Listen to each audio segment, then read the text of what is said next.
Welcome to Feminine Roadmap Podcast. I'm your host, Gina Farrar. Each week, I bring you an inspiring conversation to help you navigate the challenges and changes of midlife so that you can not only survive, but thrive in your second half. Hello, Feminine Roadmappers. It is Gina here, and today we are going to be talking about how after life-altering setbacks, there is hope. My guest today, Keisha Blair, is going to be sharing a method that she created and used to help her get through losing her husband at 31 years old. Keisha is the author of Holistic Wealth, 32 Life Lessons to Help You Find Purpose, Prosperity, and Happiness. So Keisha, without further ado, thank you so much for coming on the show today. Thank you so much for having me. It's great to be here. It is my pleasure. So why don't you tell me a little bit about yourself? Why don't we just start with your story? What led you to this place and writing this book? Yeah, no, thank you for that. So yes, I've been on this journey for over 9 years now, and it started, after my husband died. I started pouring out my heart on paper. He died of a very rare illness. The circumstances were just horrific. And so I had to come to grips with all of that. And so I started pouring out my heart on paper. And, at first it just started out with the emotions I was dealing with, what I was going through. And then it started to unfold like a memoir. And then afterwards, I wrote this article that did so well. It went viral, and it spoke about these 40 life lessons I learned from my husband's death. And so I didn't expect that response. And when it did, an agent said to me, that's the book you need to write now. That's the book I think people need to hear right now in terms of those 40 life lessons and how you've basically come through it. And so I started writing. And that is the book that, we're talking about today. That's the story of how I got started. So it was a very, very long process of basically going through the motions of the grief and the tragedy, and also taking steps that I outlined, like in the book, and then really coming full circle. Like I talk about, coming this 180 degrees in the book. And so I'm at the place now where I can basically, tell others that there's a light at the end of the tunnel and you can get through this. What a powerful thing to experience, because most of us don't expect to lose our spouse so young. And you have children as well, right? Yeah, I have children. As a matter of fact, when he died, that was 8 weeks after I gave birth to my second child. So I remember walking into the hospital room that night thinking, in the emergency room thinking, this can't be happening. I just gave birth 8 weeks ago. And so when I walked in, I didn't know how serious it was. I didn't know what was happening. He just complained of a pain. And we called an ambulance and we went into the ER. And then within 3 hours, he was gone. And nobody had any explanations. The doctors didn't know what was going on. The disease is so rare that most doctors never see it in their lifetime, only in textbooks. And so most of them don't know how to diagnose, how to recognize the signs and symptoms. Sometimes we think we go into the ER and yeah, we're in capable hands. But we never ever think, what if I have something that's so rare that a doctor won't know what to do? And so that's what happened that night. And it took a year for the autopsy results. They had to assemble a team of experts to examine the case. It was horrific. And so when you go through something like that, where you think, wow, like it just blows you away, it shatters your world, you really, really have to take a step back to think about, okay, what do I do now? And what have I really just gone through? And so that's why I think people, like who've been through, very, very bizarre circumstances like I have been through, end up wanting to document this and to put this and make sense of a world that seemingly does not make sense at the time. And so I did, and that's how I've come to this point, is I had to make sense of a world that didn't make sense anymore. I had to make sense of something that made no sense, not even to doctors. And so that's kind of why we're here today, and what got me started on this process. It was just like, well, how do I help others to make sense of things that seemingly are just beyond anything we've ever heard of, beyond anything we could have ever imagined? Because I don't think anybody could have ever imagined. We talk about all the time, like everyone has to go, everyone has to die, but you never think, wow, it's going to be from something that nobody has ever heard of. It's so rare that most doctors don't have a clue, even from a biochemical perspective, how to test for it. Mm. And Well, and it's so so sudden and so young too. So and I so mean, it's a sudden and lot so of young. elements. Lots of different elements, exactly. Hmm. So you spent that time journaling through your emotional process, which I honor you for that, because that's an emotional intelligence tactic Mm-hmm. to find a way to express it instead of getting Mm-hmm. buried by it, Mm-hmm. because I think if there were one thing I could take just from this little bit you've shared so far is how important it is that we give ourselves an outlet and we hold a space for those emotions and really kind of truly experience them. And I think writing is such a powerful way to express it. You don't have to write a book like you did, but to write that out. So as you were writing, when did the 32 kind of life lessons really begin to crystallize? How did you get Mm-hmm. to that point? Was it one of those things where you were just navigating and trying to swim and you were able to look back? Like, how did that work for Mm-hmm. you? Yeah, because at the time, let's say at the time I wrote that article where the 40 life lessons came out, I was already at a point where I'd come through the absolute worst of it. I had been on a path where I had basically redefined my life. I was at a path where I could really look back and think about, okay, I'm at a really good place right now. What are these lessons that I would pass on to others? And Mm. so as I wrote that article, I thought about the memoir, because a lot of those lessons came out of that process that I started. And I thought about all the aspects of the journey and the steps that got me through it.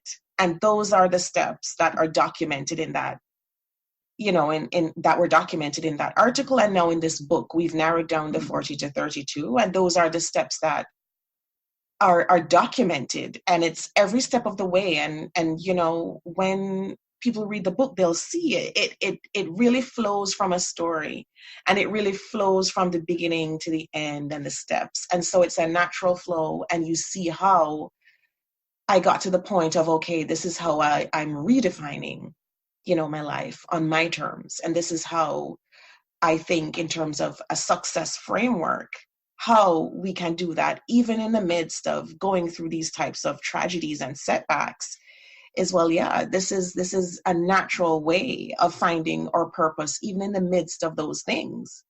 Because at the end of the day, with everything that we go through, it's, well, I know I need to walk that road that's uniquely mine, and I Mhm. know I need to fulfill that.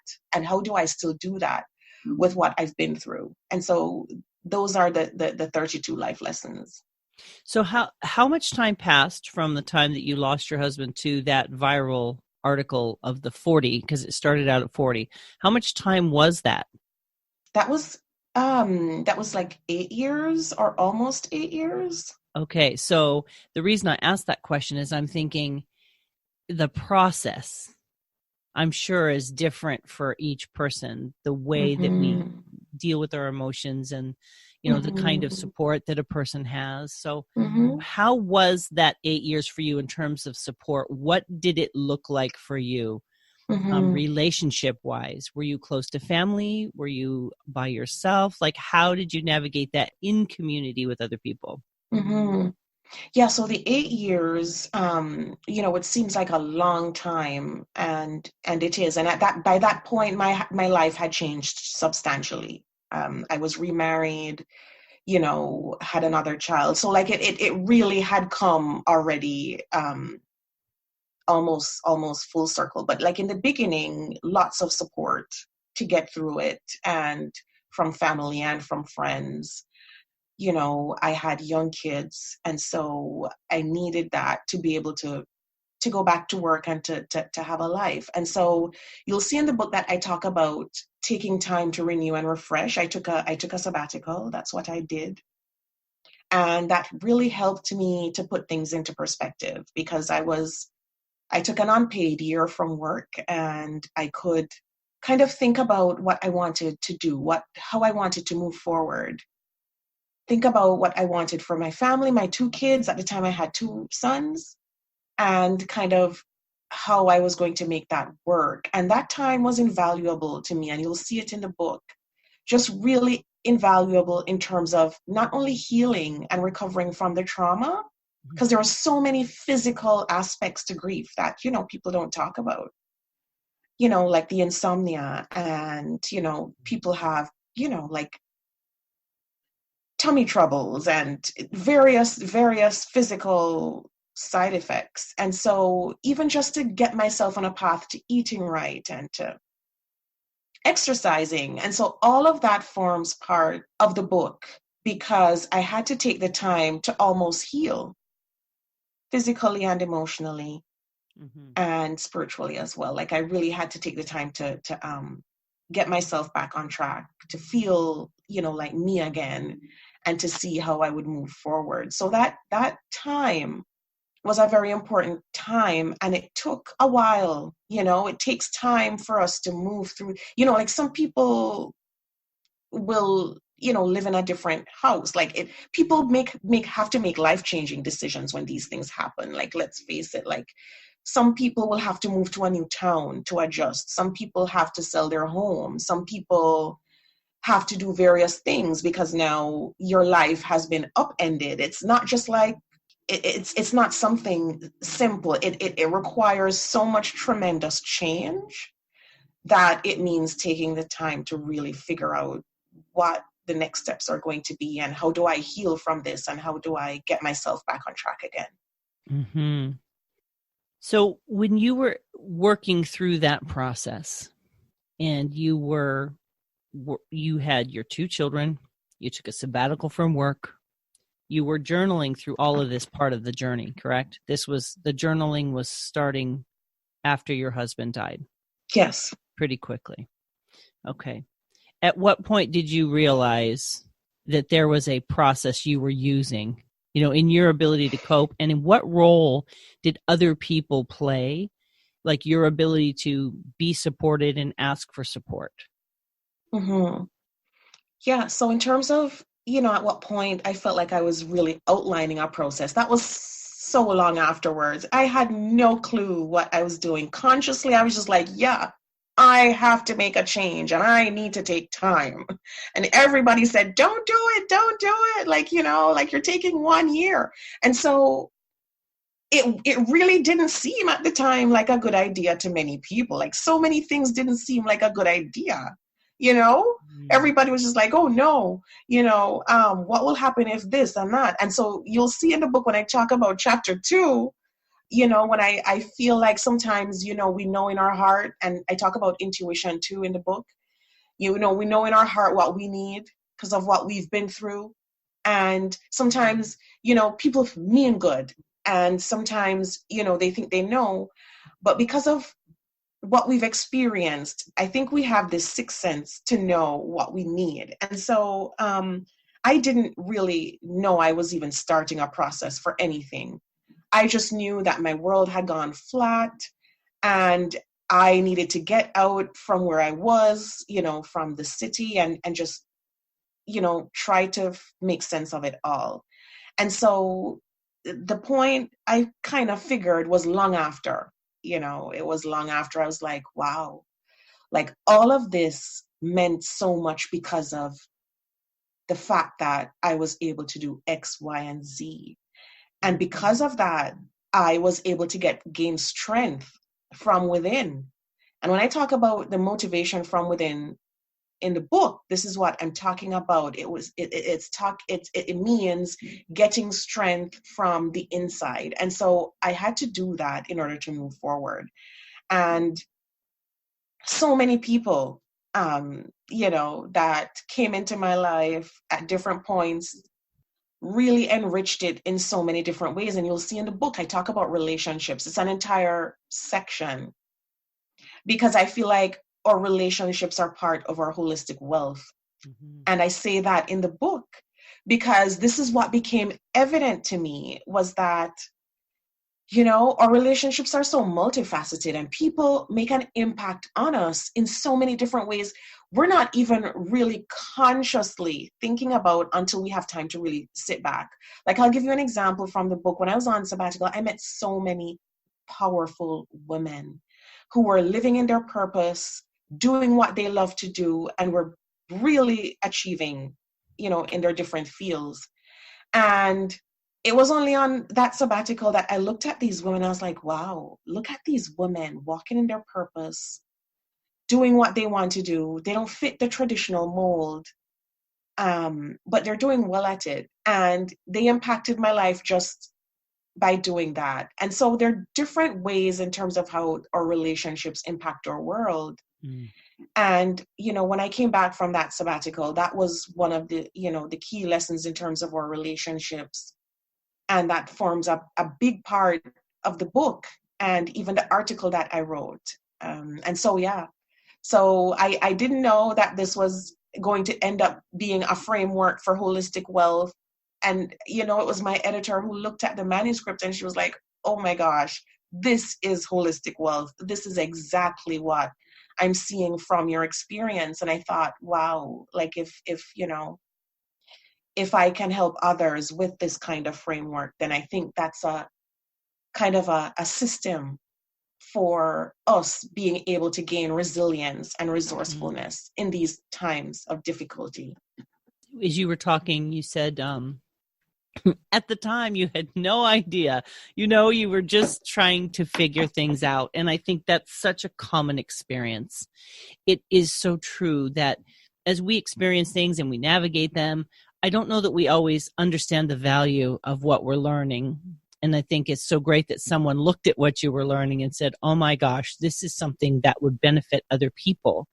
And you talked about gaining resilience and getting strength from the inside. And I love that you actually talked about intuition and knowing in your own heart what is best, because it is true that those that love us want us to be safe and happy and protected. They're doing what they think is going to be, quote, good for us. And maybe on some level it is good, but good, better, best. I think when we have a knowing about what we need to do, it's great that you had the confidence, or maybe you were just so emotionally through the ringer that you didn't think that hard about it and you just instinctively thought, nope, I need to do this thing. But it sounds like for you, that sabbatical was really the most powerful thing that you did. It sounds like that kind of got your feet back underneath you. So what did your sabbatical look like? What did you do during that year? It's so amazing what I did through that year because I didn't even know how this was going to unfold. And so I, as I say in the book, like I took 1 year unpaid leave from work. And I went to Jamaica for a year. And I didn't have anything plotted out for the year. I put my sons in like a nice little school. And I started doing so many different things on a creative level. Because then what I realized on my sabbatical was that my creativity just it just increased tenfold. Things that I hadn't done in years and skills that I didn't know I had anymore, I found them again. And this is the thing about when we take time to renew and to recharge. it's part of how we really realize what we're good at and the things we're gifted at. Because sometimes we're going through our daily paces and we don't have time for anything else. And so this is what this time allowed me. And so I ended up, doing a lot of charity work. I hosted a national television show with a lot of these young artists. And, we did charity work and reached out to so many people to help them achieve their dreams. And this is how I met some of the people that are even referenced in the book. And so that work made me realize that there's a whole facet of myself that I wasn't even tapping into. Here I was trying to recover from something so tragic, and I was now immersed in trying to give back. And in trying to give back, it really helped me in terms of gaining new meaning to my life and new purpose.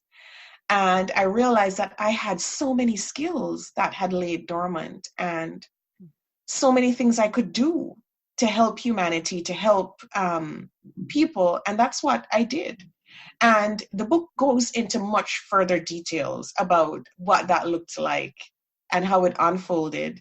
But it was, people are writing similar books now about the same thing, because I think everybody's coming to the realization that, sometimes it's stepping back and stepping away that will allow us to move forward. Not necessarily just diving headfirst and just, thinking that, things happen. We can just, it's actually taking a step back. And in taking a step back, we take two steps forward, because that's kind of, what I experienced going through that. Isn't that just so counterintuitive, right, Yes. Keisha? It's like, okay, I'm going to step back and step away so I can make progress.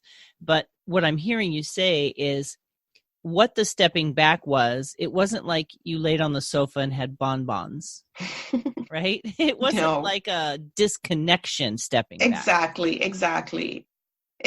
It was diving headfirst into taking the pressure and taking, all the emphasis off myself and giving it somewhere else.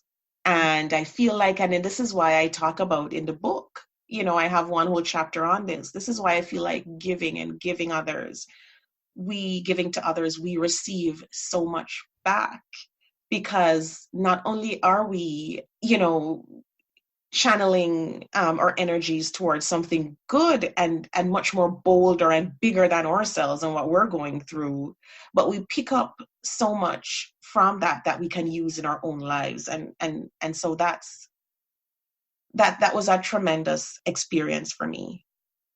That's interesting, because the stepping back, I think sometimes, especially when it comes to emotions, we can't really predict how long it's going to take us to wrap our minds around things. And we don't even really know what those emotions are sometimes, right?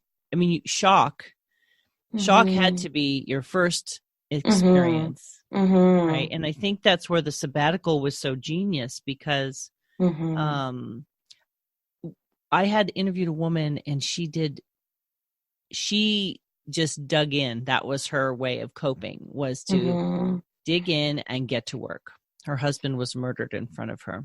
Oh, no. And she ended up creating a school on the East Coast in honor of her husband. Yes. And she had shared how she was just doing the next thing, but she was in shock a large portion of that journey for her. And so as I'm listening to your story, I'm thinking the sabbatical is a very, like I said, it's counterintuitive to the world, because we're like, people want you to feel better and get better soon. But I don't know that that's realistic when it comes to grief, right? And so navigating that grief in a way to give yourself space and, like you said, step back, that's a really incredible thought.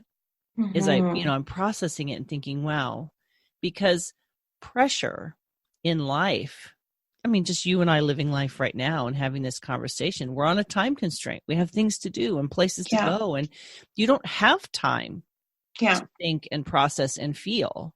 And when you do, it's usually, like you said, at night when you should be sleeping and you have insomnia, because now your brain's like, oh, you stopped. So here, let me let me have my Yes. moment, right? Yes. How do Yes. you No, navigate that exactly. physical side of your grief and all of that?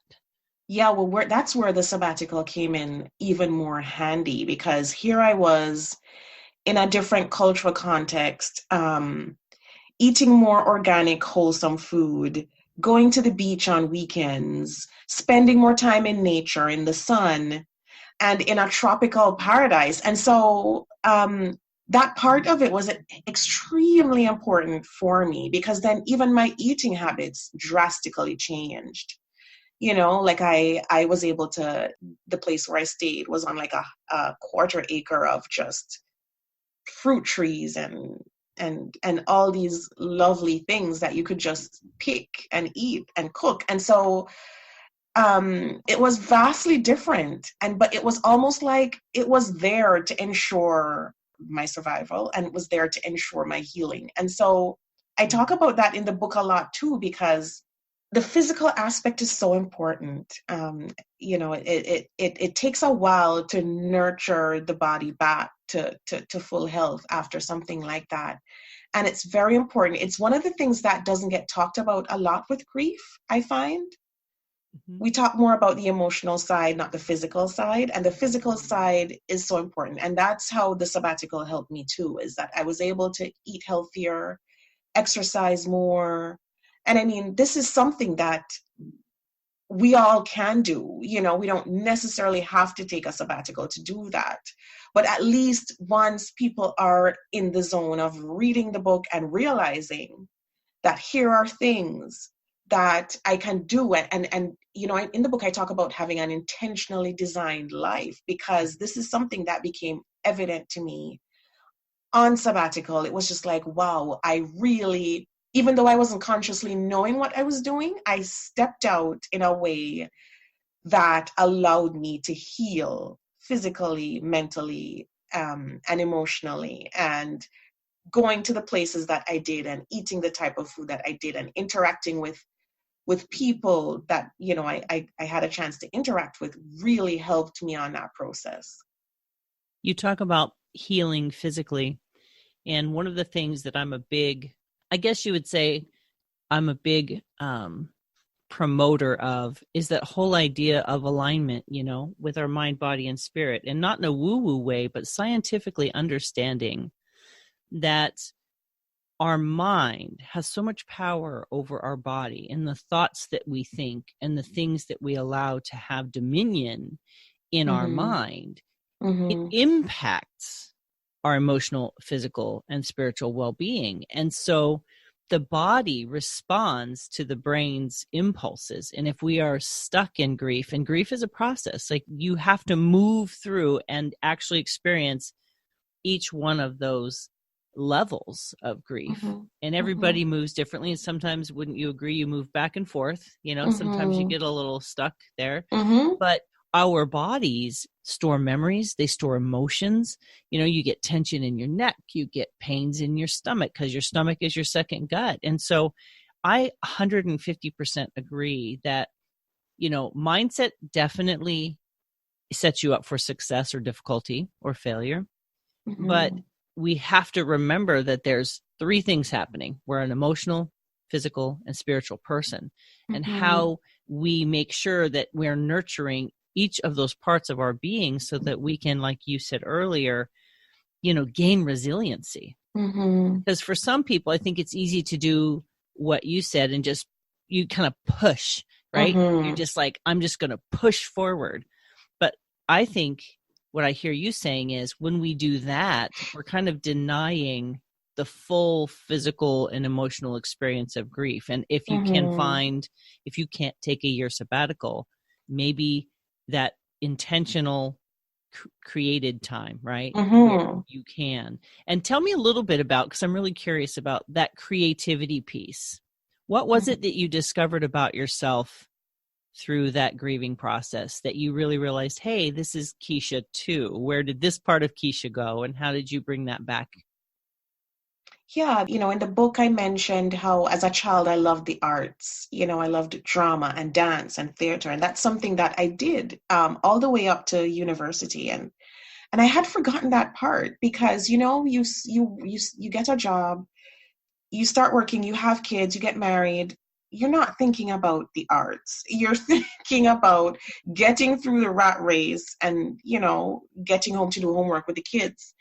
And this is what the sabbatical brought back to me. As soon as I started immersing myself in those things again, here I was, on national television, interviewing these different artists and, interacting with people who were excelling in the arts. And that's exactly what they were excelling in. This was what they were doing full time and excelling in it. And I thought, wow, isn't that amazing? This is something I had loved my whole entire life. I had spent my whole childhood doing these things, and here are these people in adulthood really, really excelling at it. And it brought that back, and I had a chance to dive in with them. And I interviewed several of them because, like I was the host of a TV show, so I got to ask them questions. And when I asked those artists too about their journey, some of them had been through life altering setbacks too. Some of it not related to, the death of a spouse or anything like that, but other types of setbacks. Like one mentioned to me that, he was in a car accident that, almost killed him. And he had to take the time too. And so my journey had mirrored theirs in so many different ways. And I thought, wow, this is a part of the framework. This is exactly what they did to get through it as well. And so each of the experiences just worked to reinforce the other parts, because then I realized that it was possible to have that type of creative side, to channel it and to nurture it into something that was very purposeful. And so, you'll see a lot of that coming out in the book as well, and in terms of designing an intentionally designed life. Because I think some of us, we go through the ropes, we go through our days, and it's the same. It's just we go through the motions, and it's just getting up every day, we go to work, we drive the same route to go, we drive the same route coming back, and we do the same thing on weekends when we go for our groceries and to run errands, and there's nothing different and there's nothing intentional. It's just going through the paces. And I realized that wasn't really how we were going to get to our purpose. That's not how, it gets us from point A to point B. It gets the short-term and immediate needs fulfilled, but it's not the road to travel to get to our purpose and to really making humanity a better place. And so there's a combination of ways that we can do that. And I outline that in the book because they're practical steps. And at the end of each chapter, there are ways and there's, worksheets and questions designed to get you thinking about what you've kind of been doing and what do you really need to do. And I mean, even for those people who haven't been through any life-altering setbacks, this book is still amazing because it's still it's taking you through the paces of, okay, am I walking in my purpose and how can I find it? So many of us wonder whether we're doing that, because even if I hadn't been through this, that's something that nagged me my entire life. It really is. And even if I had never been through this, it would have been something that continued to nag me. What this provided me with was the opportunity to take that step back. It actually forced me. And then I realized, this is what needs to happen. Not necessarily the setback needs to happen, but this is what we need to do to channel our purpose. This is exactly what we need to do to move forward. And so even in the book, like I outline how that tragedy helped me see that. But for some of us, we don't need to go through a setback or a tragedy to see how we need to be more ordered in our lives. And so this is what the book really emphasizes. So it's not like a grief book. It's not a book about, the death of a spouse. It's a book about how can I have an intentionally designed life. That is such an incredible perspective because I love talking about intention because life, you get one shot, it goes so fast and it just goes Mm-hmm. faster and faster. And you said something, and I kind of paraphrased it. You said, going through the paces doesn't get us to our purpose. Mm-hmm. And do you find that a lot of people aren't awake to even the desire of having a purpose? Like everybody has that. I think we just lose it, like you Oh said, in yeah. the busyness of life and the, like you said, Yes. doing the same thing over and over again. And, Yes. but you talked about not just survival, but healing. And I think that the shift, the beautiful gift in that tragedy was it forced a shift. You had to have a different perspective. You had no choice but to do something different. And I Mm-hmm. think there's a gift in that, even though, I'm so sorry that you had to feel that level of grief and so fast and so close to having another child that, your body wasn't even back to the normal Keisha body at that point. Yes. So there were Yes. layers to what you were experiencing. Oh yeah, so many layers, so many layers. Yeah, for sure. But that idea that, if we're going through the paces, that's a bit of a survival. That's a bit of a survival mindset. That's survival mindset. And it's so amazing that you say that because that's exactly what I say in the book. Like, I don't call it the survivor mindset. It's kind of like almost like a scarcity mindset. It's amazing. Like, I've been doing so many interviews, and this is what we've been coming to the conclusion with is, these things, these immediate near term things, they're good. They get the bills paid, and we move through the motions and we think, yeah, like I'm living. But these aren't the things that really set us on a path to our purpose. These aren't the things that really that make us resilient. These aren't the things that make us resourceful. The things that make us resilient and resourceful are some of the things I talk about in the book in terms of what I found on that sabbatical and what I was able to do, because it's when we have that time to think and the time to step back, um, and reconsider, that's when we realize what it is we really should be doing. And so we get caught up and we go in survivor mode, and that survivor mode, to the detriment of many of us, it doesn't serve us in the way we think it's serving us. It really doesn't. And it's amazing that with each interview, like, we both come up with the same things. But it's great because, like, I feel like this is exactly what I want to tell people, and this is exactly the message, and I want everyone to know, because I feel like all of us have that nagging feeling. Like, we all know deep down inside that this can't be it for us. This just can't be it.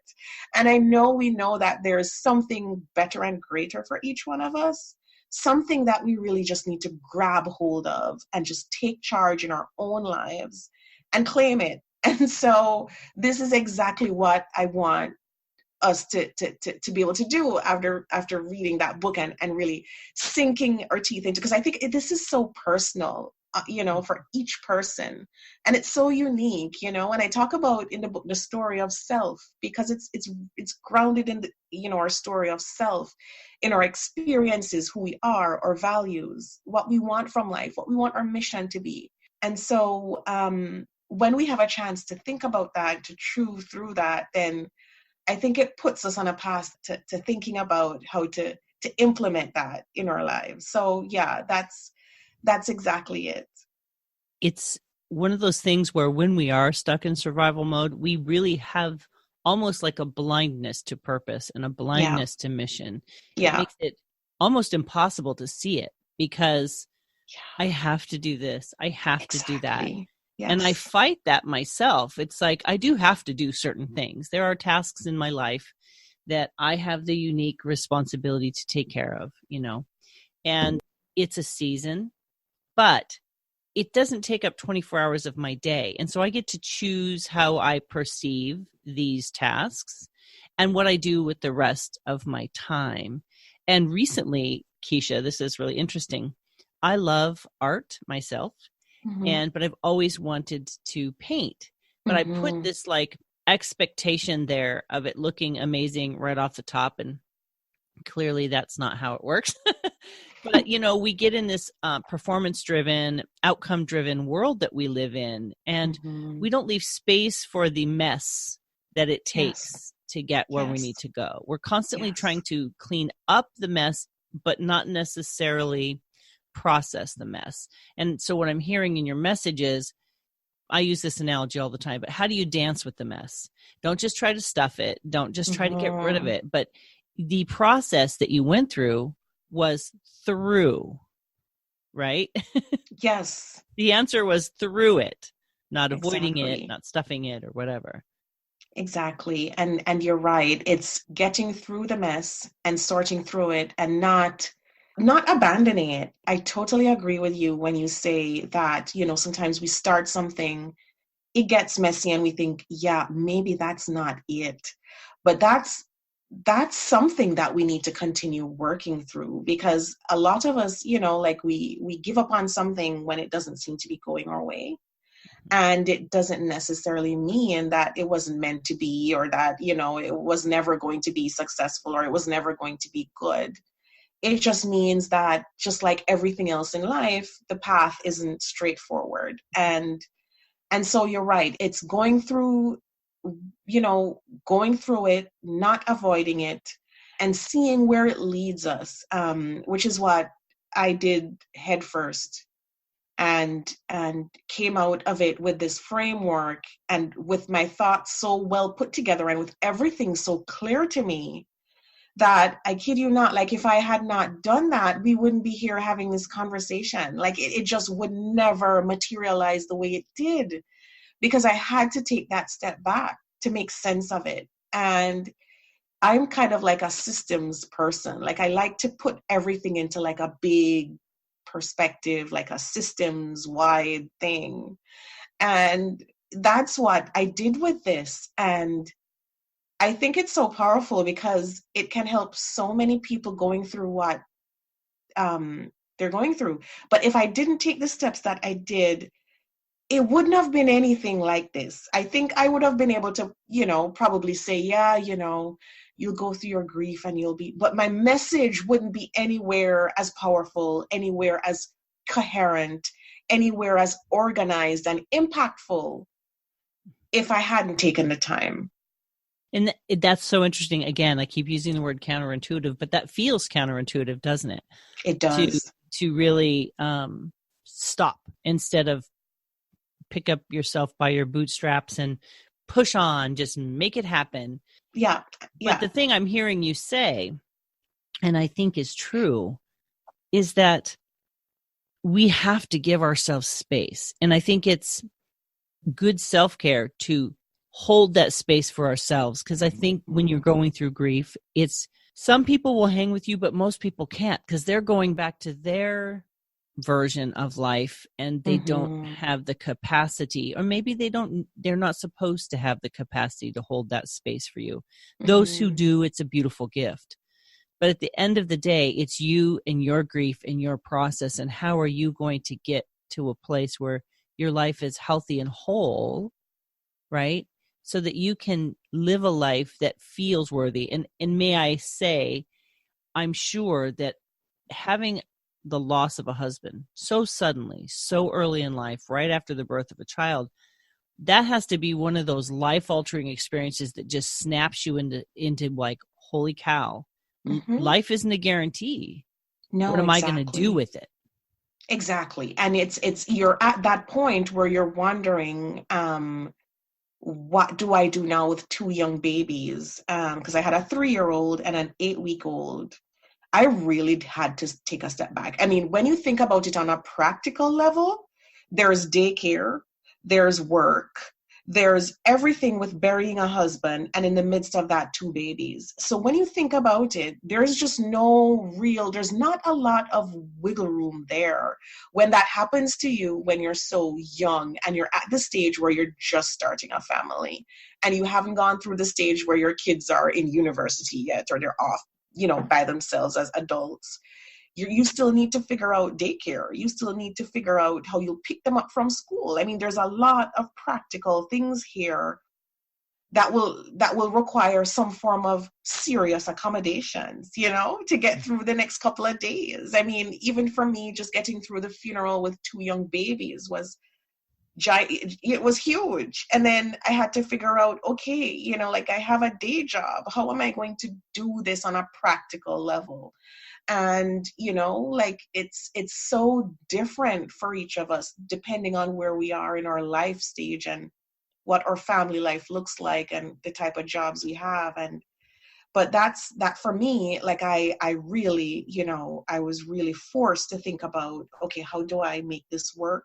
How do I make my life work in terms of, as you said, taking the self-care and the time after just giving birth 8 weeks ago, still recovering from that physically, and figuring out how to take care of two babies now.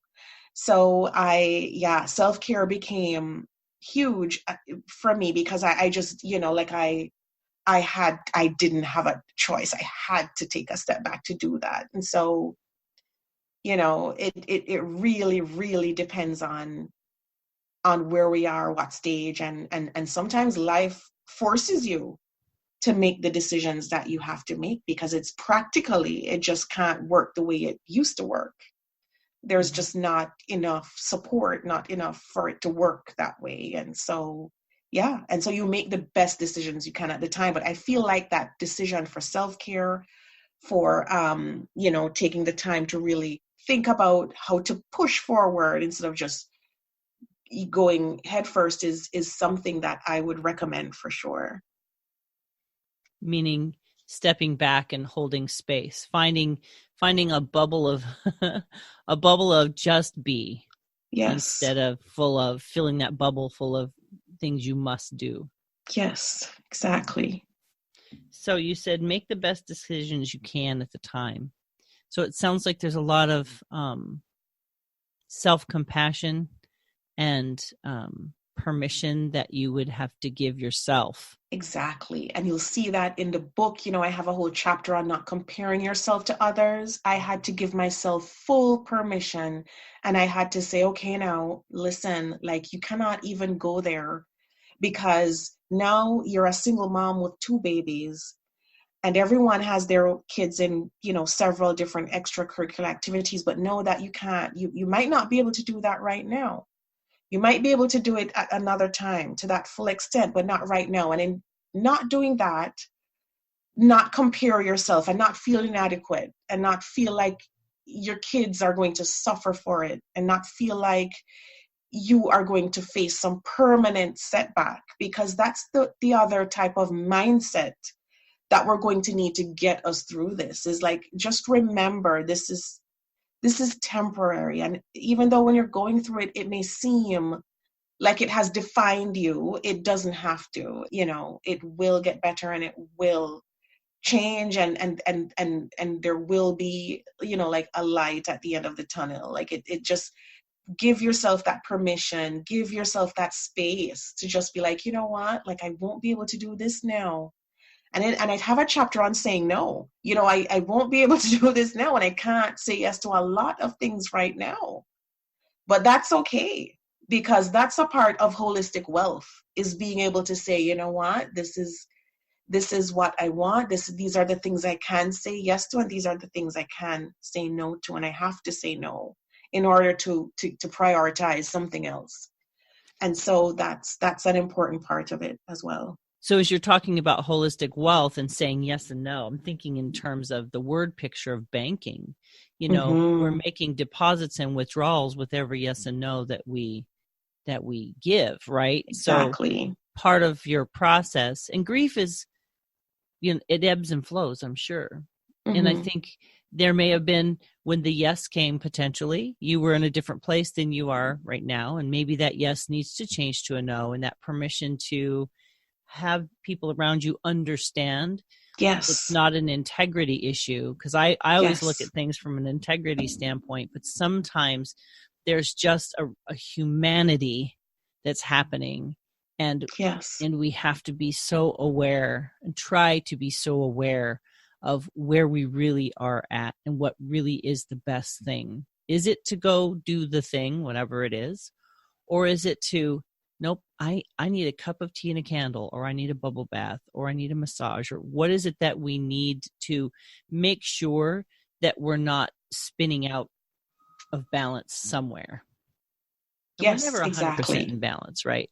Exactly. Because like that's a big part of the book is being in balance and ensuring that we are. And what do we need to do to ensure that we have that balance? Especially when you're going through a life transition, whatever the transition is, it's really just trying to keep that balance, and trying to to um to make things work. And so yeah, that's a fundamental part of it. I often think we're going to be living life anyway. Lord willing, we get another day. Do I just want life to happen to me, or do I want to have some kind of say in how life goes? Because like for you, of course, that's not what you would have had happen to you. But once it did happen, then there's this new paradigm where you can just give in and give up, or you can figure out what is the best version of life now, and how do we get to that. I guess it's kind of like homeostasis. When things are going Mm-hmm. the way they go, it's, we're in a state of homeostasis. But when something traumatic comes in, there is no homeostasis. So Mm-hmm. how do you get back to that kind of feeling of, okay, the world is not spinning out of control, and there Right. is a sense of direction. Yes. Yes, exactly. And that's got to be difficult because our emotions are so powerful. Yes. And especially at that time, they're even more powerful and they spin out of control and they can really, get the best of us.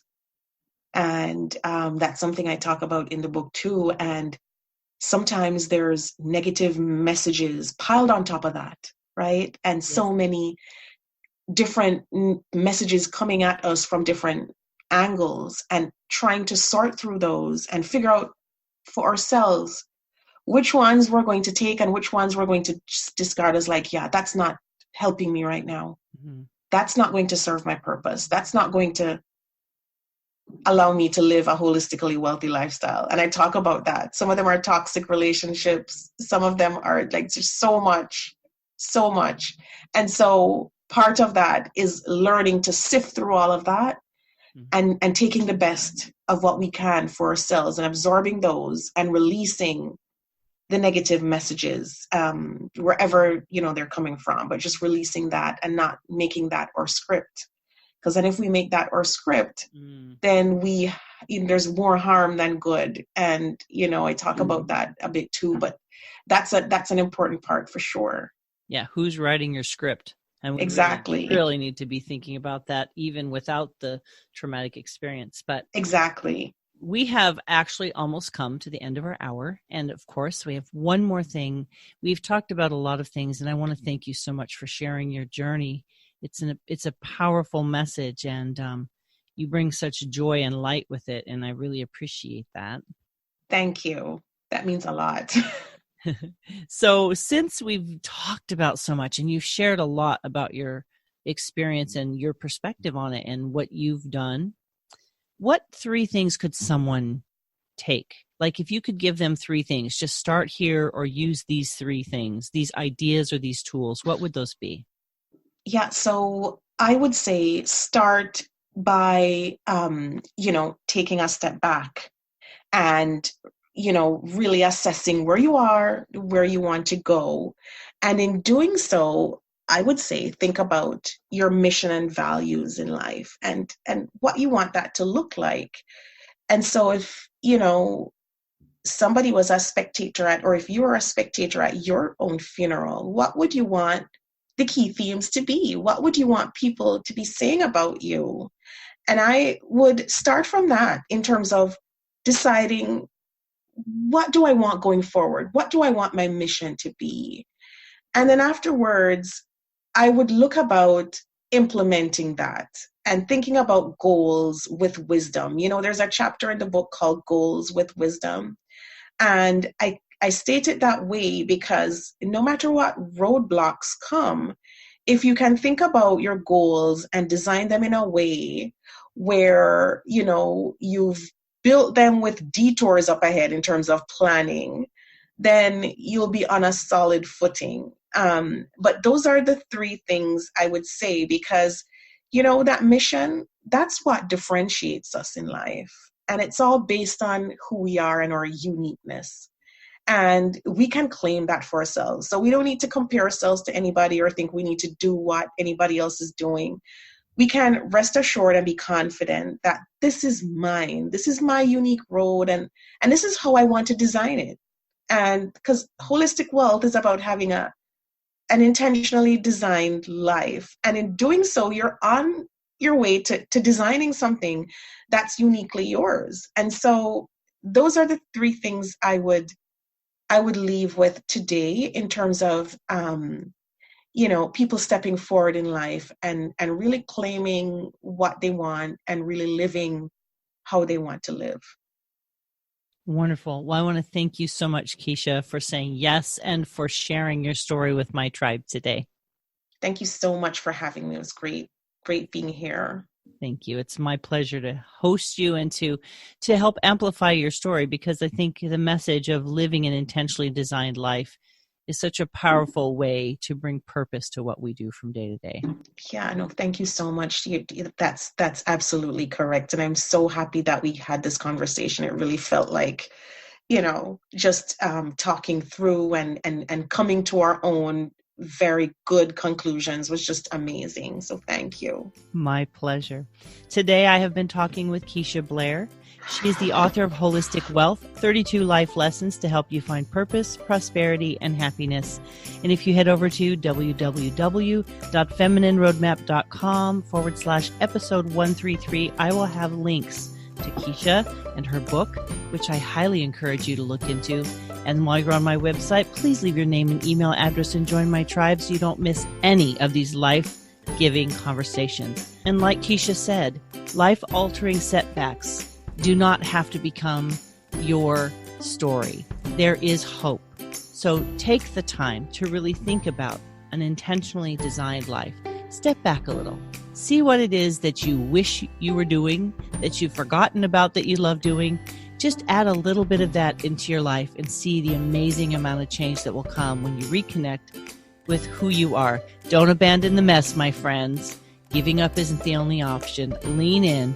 Go through the process, get this book, do a book study with your friend, get a book club together and work through this thing together, because you just never know how much your life can change. Again, I want to thank you for listening to our conversation this week. I look forward to sharing another amazing person with you in our next episode.